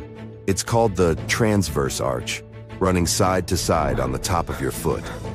Think of it like a bridge that helps keep your foot in shape.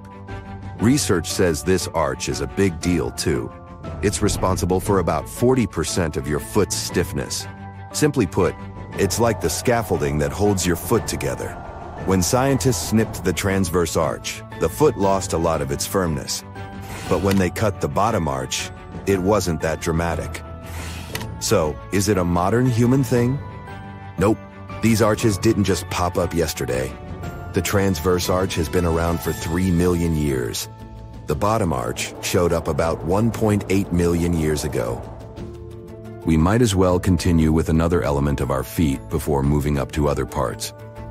Our pinky toes are also more important than they seem. Whether you were born without one or have lost it, you can still walk, but pinky ones are important for keeping us on our feet. They provide balance. Inside your foot, you've got 26 bones that team up to make sure you don't topple over. Small toe is a part of this balance work. Our ape ancestors needed their toes to grab, claw, and swing from trees. Today, we've traded our tree climbing skills for comfy couches and binge watches. Okay, let's move up a bit and talk about the appendix. You might think that it's useless, but nope. When a human is in their mommy's belly, this organ starts to do its job. Around the 11th week of development, it starts churning out special cells that produce helpful hormones and compounds. The appendix helps train our immune system's troops, ensuring they're top-notch defenders. It also collects all sorts of foreign substances, aka antigens, from our digestive tract. Yet, as diets evolved, this piece shrank like a deflating balloon. Unlike most other vestigial structures, the appendix isn't always harmless. It can turn into an angry little fireball. By the way, vestigial organs are the ones that have lost their primary ancestral function.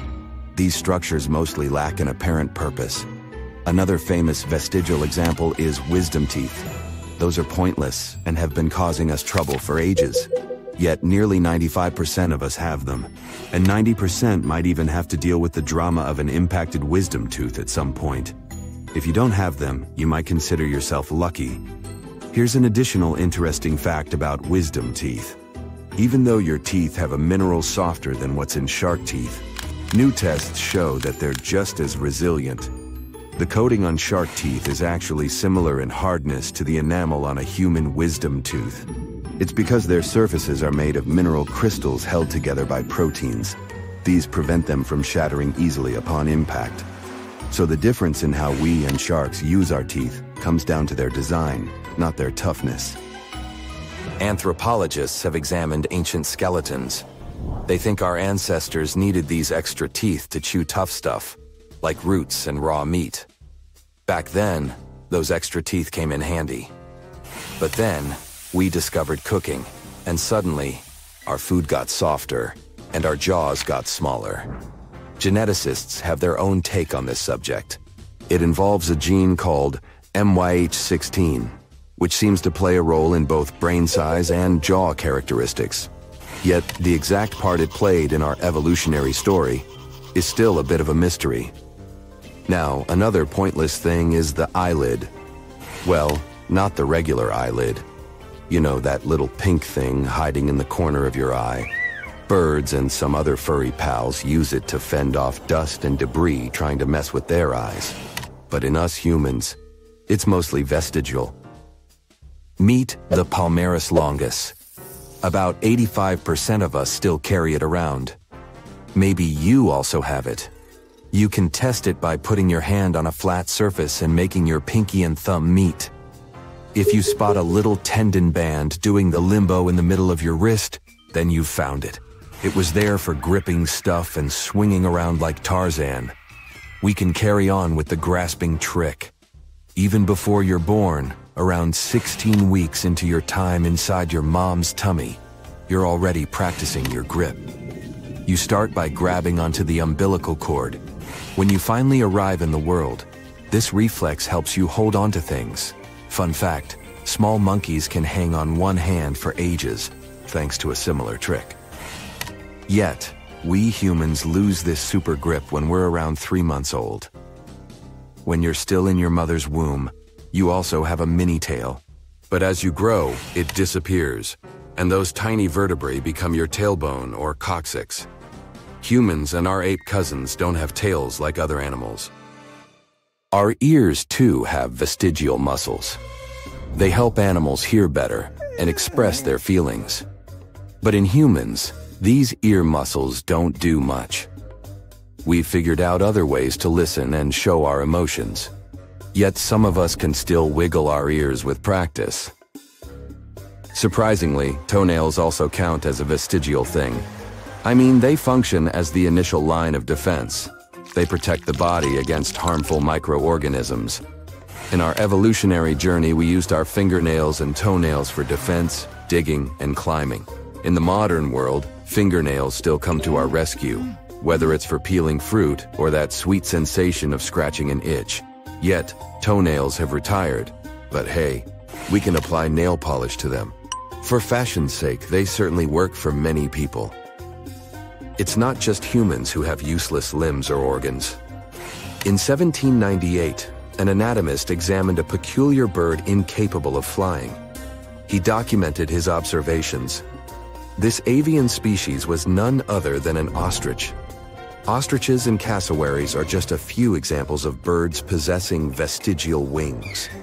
Anatomically speaking, these are rudimentary wings, incapable of granting flight to these hefty creatures. Yet they aren't entirely devoid of function. They serve the purpose of maintaining balance during rapid running. Plus, they elaborate courtship displays, helping birds attract potential mates. Now, when it comes to animals, a lot of them glow too. Around 76% of ocean animals, including jellyfish, worms, sharks, and sea stars, are bioluminescent. They have a compound called luciferin that reacts with oxygen to create light. And for them, it serves such purposes as stunning predators, attracting prey, or warning others of danger. We humans can glow too. Unfortunately, this glow is super faint. Our eyes can't see it. Our bodies emit light, but it's about 1,000 times dimmer than what our eyes can detect. Scientists found that our glow changes throughout the day.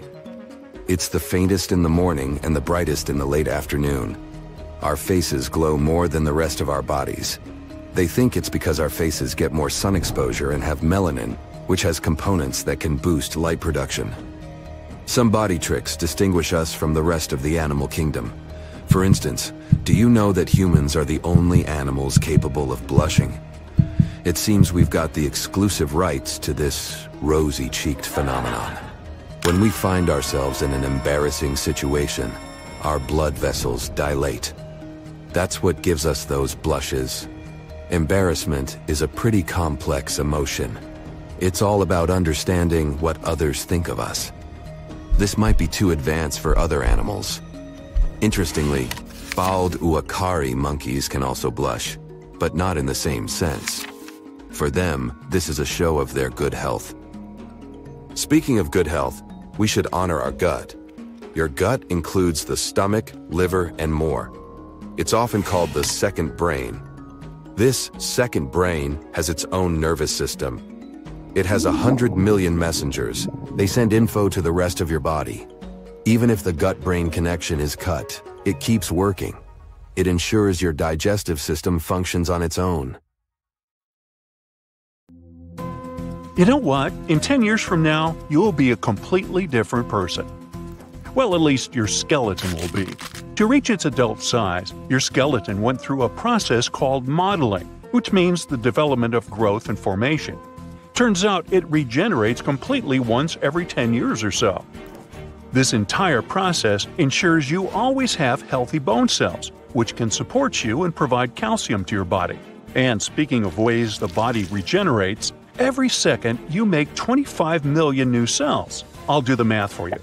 Okay, that means in about 15 seconds, you'll have made more cells than there are people in the United States. Think about that the next time you feel you haven't been productive enough. Some animals have eyes that need to adapt to hot climates, like camels, for example. Their eyes feature a third eyelid, but these sweep across from the corner of each eye. Because their environment is filled with small particles, they need to clean their eyes more frequently than other species. Now, see that little pink thing in the corner of your eye? It's also a third eyelid. Well, a vestige at least. In humans, the third eyelid is unnecessary because it no longer serves its original purpose. Next time you're tuning into your favorite song, try to pay some attention to your heartbeat. If you listen closely, you'll notice that sometimes your heartbeat may synchronize with the rhythm of the song. Now, not all genres of music have this special ability, but some tunes trigger the release of dopamine, or the happy hormone. This effect may give you a lower heart rate, breathing rate, and blood pressure. And speaking of that healthy ticker of yours, just in case you're wondering, it beats on average about 75 times per minute. This means each year, a human heart can pump enough blood to fill an Olympic-sized pool, if that were a thing. What's even more fascinating is that if you were to connect all your blood vessels end to end, it would be able to circle the Earth 2.5 times. But that's not good for your own health, so don't do that. Your heart can also continue to beat even if it's removed from the body. That's because it has its own internal battery, which allows it to beat as long as it receives oxygen. If you regularly have your nails done at a salon, you've probably noticed you need more appointments for your fingers than your toes.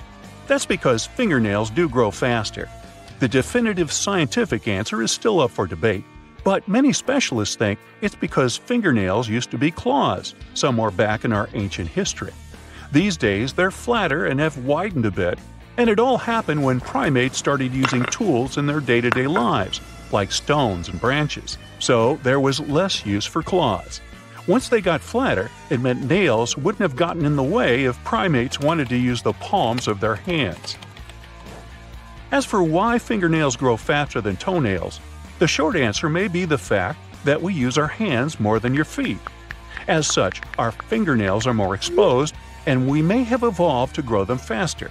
The more you use a certain part of your body, the more it becomes exposed to damage. So for me, I'm in danger of my mouth falling off. Oh boy. Getting back to our hands, it's about time we give a nice shout out to our humble pinkies. We don't see them as being really that important, since we don't use them for holding objects, eating, or writing. But recent studies have shown that losing the pinky on our dominant hands would have a devastating effect. Specialists haven't gathered enough data to supply specific numbers, but from what they've learned so far, losing our pinky would weaken our grip strength considerably, even if it's the lesser used finger. Adding the ring finger to that, and the effect would be worse for our grip strength. Another recent study done in the UK has shown that only about 40% of people are happy with how their nose looks. Regardless of how you feel about it, the human nose is a real-life superhero. That's because it acts as a heater, filter, and humidifier all at once. Inside each nostril, there are small, shelf-like bones that feature blood vessels. They heat the air up before it reaches other parts of our respiratory system. The mucus that's inside there handles making the air more humid. As for the filtering part, that's why we have nose hairs.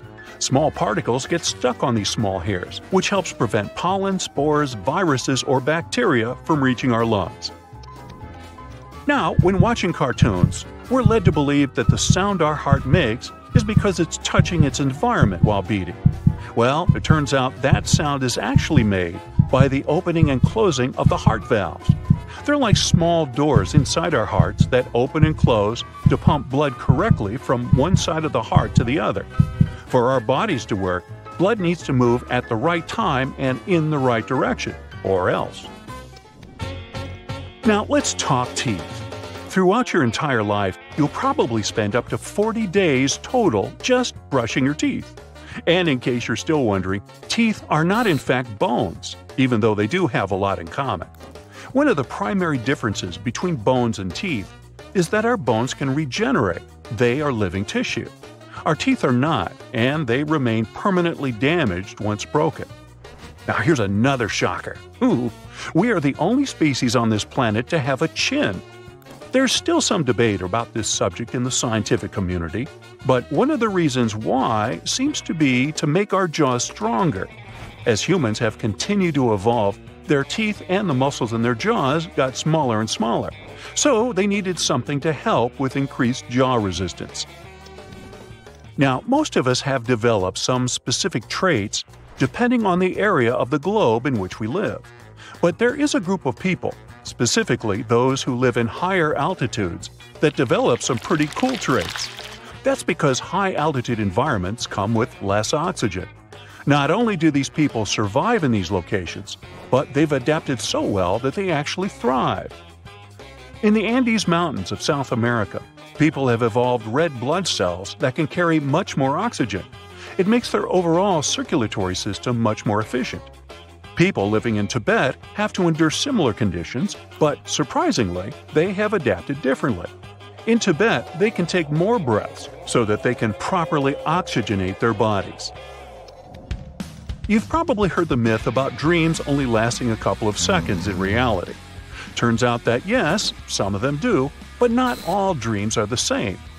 There are a lot of things we don't understand yet about how we dream. What we do know is that they mainly happen during the rapid eye movement or REM stage of sleep. During this time, your brain is more active, about as active as it is when you're awake. And it's named REM because during the sleep stage, your eyes tend to move a lot. Dreams can happen during the other stages of sleep too, but you're less likely to remember them.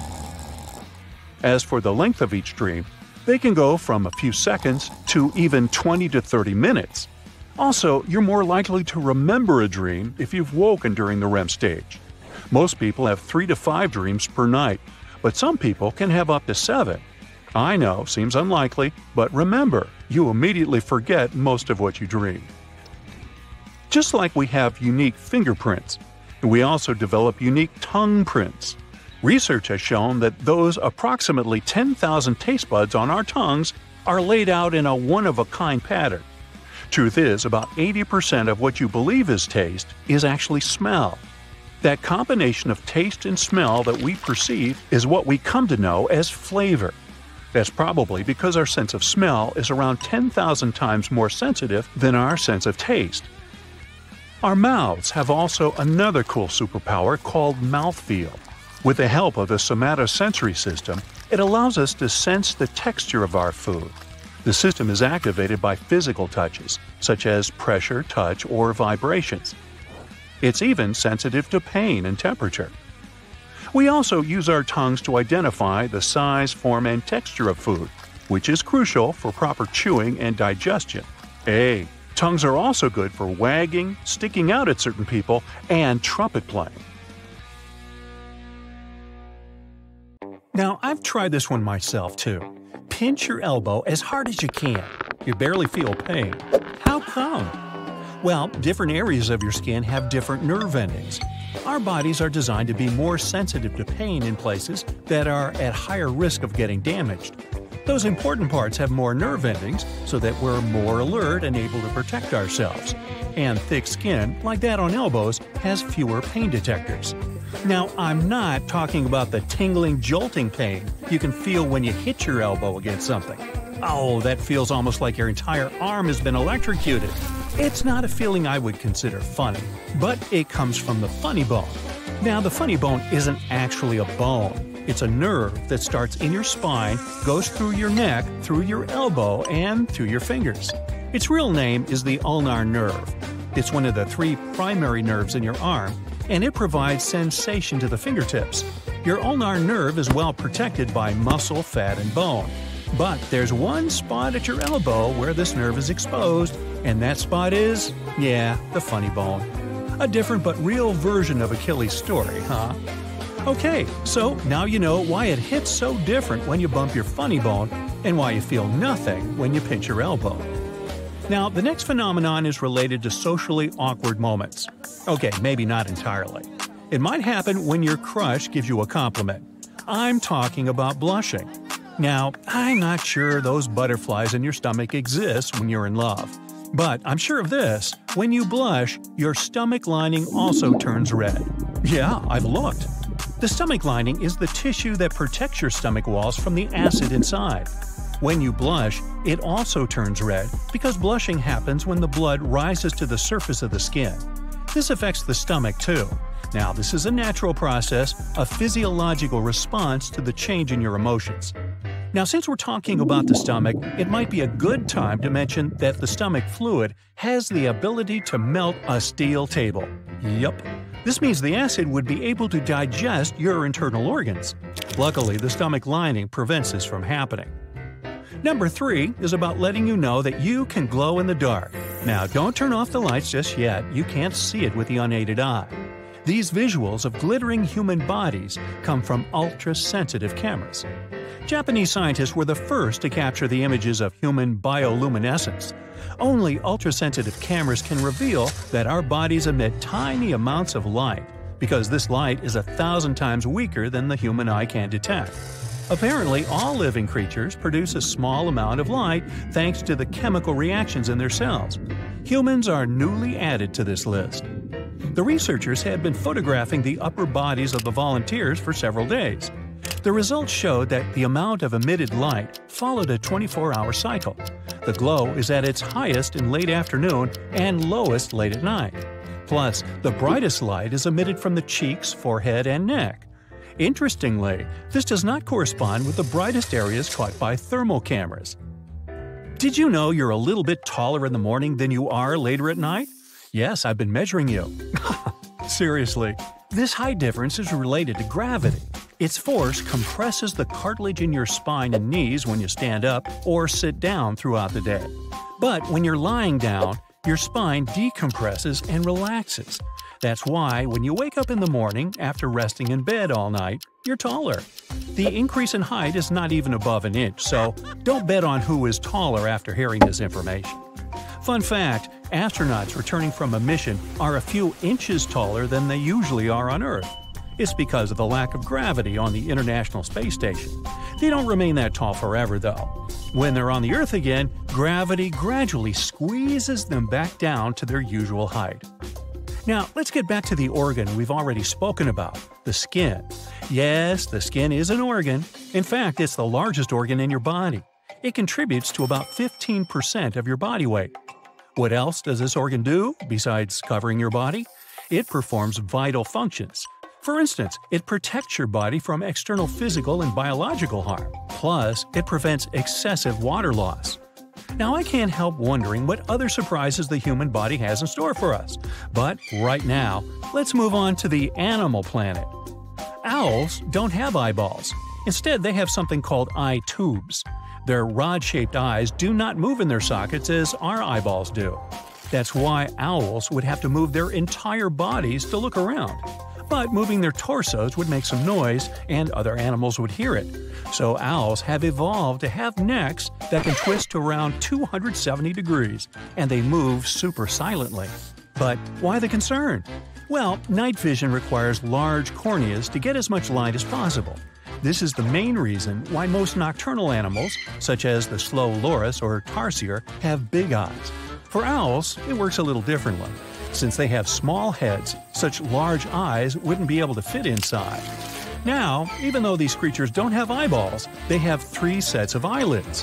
One set is for blinking, one is for sleeping, and the last one is for keeping their eye tubes clean. So, do the owls give a hoot about that? Yes, they do. Moving on from nocturnal animals to the ones you're more familiar with. Meow.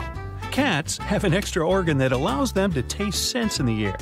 This organ is called Jacobson's organ, or the vomeral nasal organ. Jacobson's organ is located inside the cat's nasal cavity and opens into the roof of the mouth. This organ can detect specific chemicals by using nerves that lead directly to the brain. That's not a regular sniffing, though. The odor receptors of Jacobson's organ aren't designed to catch ordinary smells. They detect chemicals that have no odor at all. In other words, cats can detect undetectable smells. It's not just this. Jacobson's organ increases the sense of smell. For instance, when kittens need to find their mother's milk, imagine there are 2 mother cats and 4 kittens. Kittens can distinguish their mother from the other grown-up cat with the help of their sense of smell.